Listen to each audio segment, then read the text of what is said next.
বড় বৌমা পূজা দিল হরি ঠাকুরে, আর যে ছোট বৌমা সবজি কাটছে।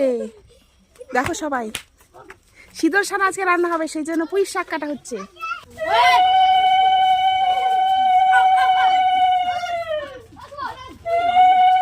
বাতাসা ভোগ দিচ্ছে আজকে, বড় বাসনা পূর্ণ হয়েছে, তাই তো অনেকে এসছে খেতে। এই যে ছোট ছোট ফুচকা পাচ্ছি, অনেকজন এসছে। আর ছোটবেলায় এরকম আমিও পুরাতাম বাতাসা, বেশ ভালো লাগতো। এটা কে, এটা কে, কে এটা?